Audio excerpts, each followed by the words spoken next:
vous applaudissez quoi?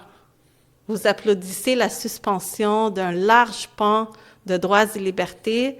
Quand elle est arrivée, la loi 21 en 2019, comme plusieurs, tu sais, il y a comme un épuisement. Nous sommes épuisés à chaque fois d'entendre la même affaire, les mêmes stratégies qui reviennent. Puis on sait, pas à un moment donné, tu te dis, ben non, ils vont pas le faire, ils vont pas le faire. Puis là, 2019, ils l'ont vraiment fait. Hein?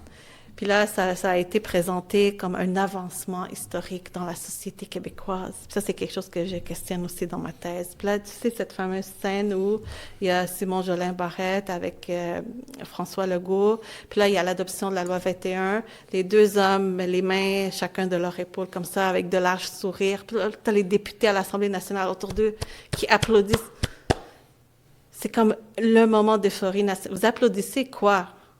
Vous applaudissez la suspension d'un large pan de droits et libertés que vous savez clairement que cette loi-là, elle est à l'égard des femmes musulmanes. C'est ça qu'on applaudit. Puis tu sais, c'est très important de rappeler que René Lévesque, en 1985, je crois, oui, c'est en 1985, il avait fait un discours, en tout cas, je vais le dire sans retrouver mes notes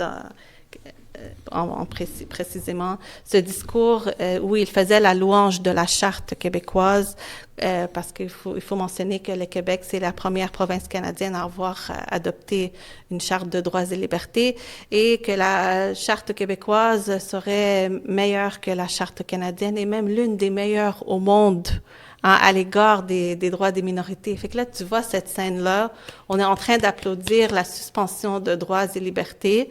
Tu te dis, qu'est-ce qui est arrivé avec la charte? Qu'est-ce qui est arrivé avec René Lévesque et le Parti québécois de ce qu'il était, de ce qu'il est devenu? Il y a quelque chose qui ne fonctionne pas.